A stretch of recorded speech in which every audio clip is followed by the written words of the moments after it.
I'm Anna with Aspen Ridge Lawn and Landscape, and today we're talking about custom plant orders. Custom planters are a thing that we do often for our customers. Either they come in and talk to us and we help them pick out like the kind of style, or they bring in their planter and we plant it up for them. We do delivery with that, or you can pick it up yourself. I'm just going to kind of show you our process that we normally go through. This is a container that we've had here at our shop, so I'm just going to do one probably for here.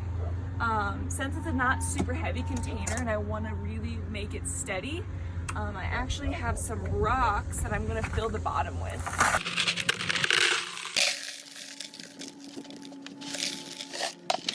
I like to do that is it helps create some drainage, and then it also helps really make it a lot more sturdy. Now if you have a heavy pot or you don't have a lot of rocks, another really cool thing to use is actually a coffee filter on the bottom, because that's going to help the soil not fall out of the bottom of your pot, but also if you don't have rocks, it's a really good handy one to use. Now I just have my big bag here of soil.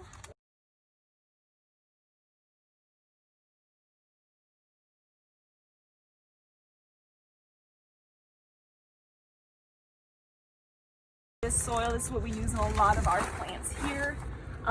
It's a nice light soil. It has a lot of perlite in it, which are these white flecks. That helps it so it doesn't get as compact. But this one also still has a lot of like sphagnum and bark in it to help really retain as much moisture as it can. So I'm just going to spread that around. I like to pack it down just slightly to see how much more soil I would need. I like to overfill my buckets because for me it's easier to have a lot of my soil already in the container and then add my plants on top of that.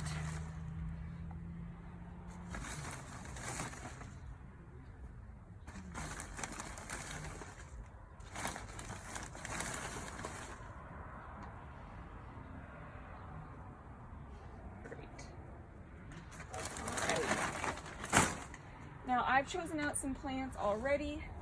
The ones I kind of chose are really full sun plants, and they're going to have some height, some great colors, and some spillers over the side of it. And the colors I chose are kind of getting into that fall colors, not full fall. I know it's a little early, but this will look amazing, you know, in a couple weeks here, and it'll be perfect timing for it'll be a huge fall planter, so that's what I'm kind of going for with this one. This one's a great grass, any time of summer. It's not a perennial, it's going to be an annual one. It's called rubrum. It's a really common one, and it will turn this really nice purple color. There's a lot of different ways that you can make planters. Some people do like, you know, tallest in the center and going around. I like to do a little bit more height in the back and actually have a full front that's kind of more like that. You can also just do multiple different heights and never have a straight one-sided focal point. You can have it from a lot of different directions. Then I have some nice sun coleuses. Now this is a coleus that's supposed to tolerate a little bit more sun. It has a nice red color, so it's going to also pick up these grasses, kind of that color in there. I will say it gets so hot here, I would just make sure and really well watering it, and that's going to make your coleus do the best here. But not all coleus is sun coleus. A lot of it is actually traditionally a shade plant. Then I like to have like a bright pop of color kind of in the center. This is a nice, really dark geranium. At the end of the summer, if I'm really feeling up to it, I can actually take the geranium out of the pot and overwinter it either inside and kind of have an indoor house plant, or I can shake all the soil off of it and bare root it in a dry, dark space, and then I can plant it up again this spring and the plant will actually come back from geraniums. Then I like to have sweet potato vine. I really love sweet potato vine. It comes in quite a few different colors and different leaves. I like this one because it has a nice showy cut leaf and it's a dark purple. If you do have deer though, I will say this is not very deer resistant. They will eat this up. But I like to tuck that kind of into the sides right there. And And then I like to fill in the back with another kind of petunia, because the petunia will crawl through everything. Also not very deer resistant though, but it picks up a little bit more of that red here in the back. And then what I'm actually gonna do is, I know this one is really well packed, but I like packing it in there because they'll kind of be a little bit spaced out once they're planted. But they'll really fill in and it'll just look huge and massive. But this is actually a pepper plant. It's an ornamental pepper. You can actually eat them. They're not super spicy, this one. This one will have purple peppers and it stays a nice little short shape, but then it'll also fade to some like reds and yellows, which will pick up a lot more of these reds. And I'll probably just tuck them in here and maybe one in the back to kind of fill in behind the grass. So I have like about 3 of them right there. And they're just something I like to sometimes pop in, something unique like a succulent or a pepper plant or a perennial, just to kind of give it a little something that you wouldn't normally expect.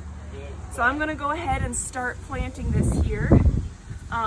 There's no really correct way to start. You can start with the tallest in the center and then go on the sides. Sometimes I go around the whole edge.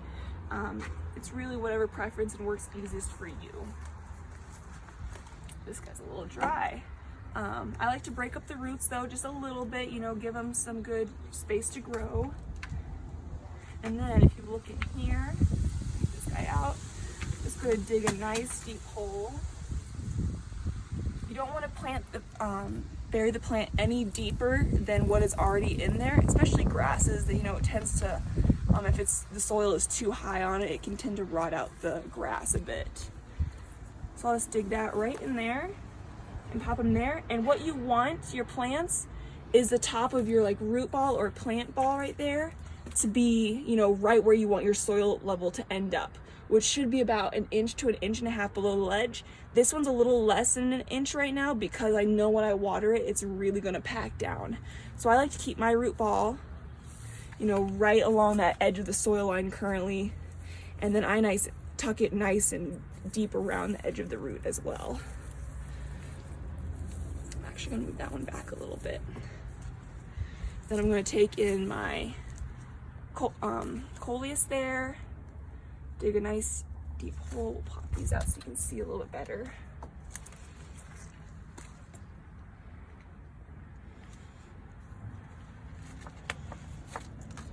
Now you can save your tags. We like to stick our tags all in the center, so you all on the side. So if you ever don't know of a plant that didn't make it, or you need, you know, you really like and you want to bring it back.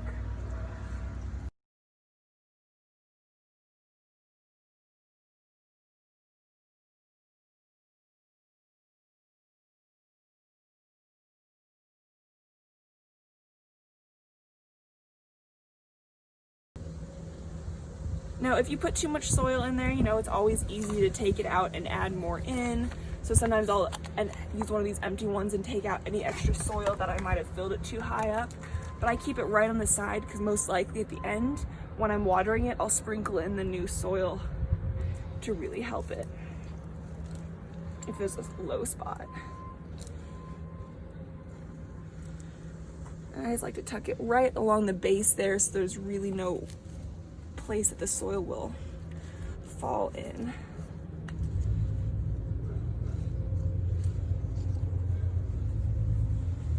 Great. Should have got these spaced out right. While I'm doing it, I like to just always pop my plants back in to make sure I'm spacing things out. Because every once in a while, you know, I'll get too excited and go a little too fast and put things a little too close together.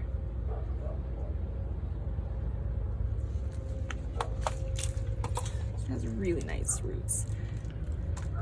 Now, if you got some sweet potato vines, they come in like, you know, like I said, different colors like lime green, variegated black or a purple color. They come sometimes in a pink shade. When you first bought them, they might have seemed quite a bit small. It's because they really like heat. They're a really nice trailing plant, but they really do like heat. So this time of the year, when they're in these pots, they really start to take off around this time of the year. Actually, I'm gonna take out some of my soil here. So, you know, especially if you put some fertilizer in your pot, they will really start to take off soon here, and they'll just be massive flowing over the sides of your container.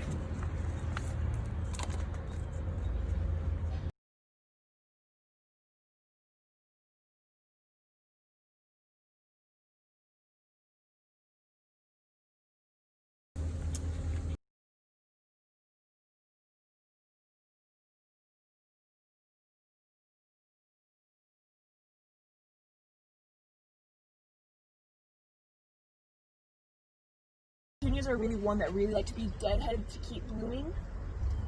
So if you do that, you know, especially deadheading, I'm taking them all the way to the base of, here's a dead flower, here's that.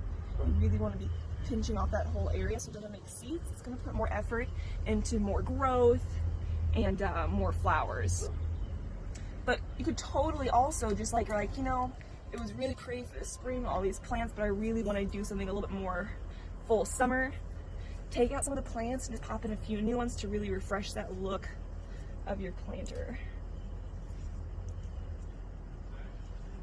Okay. Now, I'm just going to pop in these few little peppers like I was saying here, because I think they're going to be a little fun action thing. They're super root bound, so really break these ones up a lot. You know, just wiggle them apart kind of. It's okay if they break. They're just going to shoot out some new roots. Basically, we just don't want it to keep growing in this shape, which sometimes root bound plants, when you plot them in there, you might notice later on they might pop out and they still have the same root shape. You know, if they kind of start growing this one way, they'll continue sometimes to keep growing that way. So you really want to break up some of the roots just a little bit. You know, you can even take off a huge chunk, but that will just help just enough for the plant to kind of send out some new roots in some new directions, and it'll really give it a lot more stability.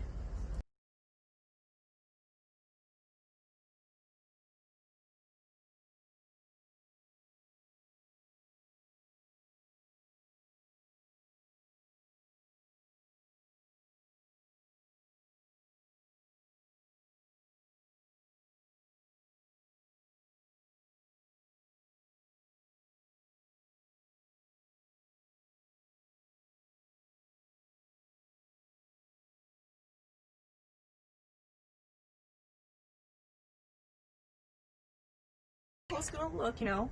By the end of mine, I really like to sprinkle on, it's called Osmocote, or just a slow release fertilizer, you know, just kind of in and around the plants just quite a bit, and it's gonna help. You can still fertilize it, you know, with your normal Miracle-Gro or whatever, but this is just gonna help, instead of doing those big shots of fertilizer to make everything look good, this is just gonna slowly feed them whenever you water them. So, sprinkle a little bit more in there. Great. Okay. Gonna give it a nice, really good watering. Really try and go in between everything. Now see, when I was placing everything in there, it looked really, really full, which I mean, it is a very nice, good, dense one. But as you can see, there's still quite a lot of space for everything to fill in and grow. So these petunias will really cover a lot in the back. Now what I like to do is I just like to go around looking to see if there's any low spots that I can top up with soil. But I think I actually did really good on this one. And then I usually give it another good drink right after that, because sometimes the first one just runs straight through it all.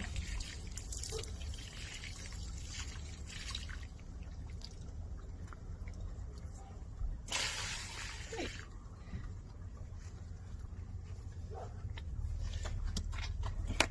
I'm just going to retuck in this grass a little bit so he's not so deep.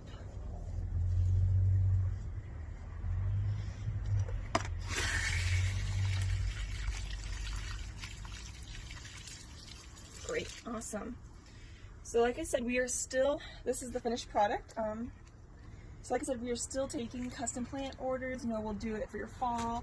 We even do them in the winter. You know, those aren't going to be live ones. Those would be more winter greenery and stuff like that. But we're still taking orders for them. You can either call us over the phone or stop in. We actually usually prefer stopping in. We are just doing, you know, social distancing practices, but that way we can really get a feel for what you're looking for, the space that it's going to be in, how much sun, which direction it's facing. That will help us a lot. But if you can't make it in, we can also take orders over the phone.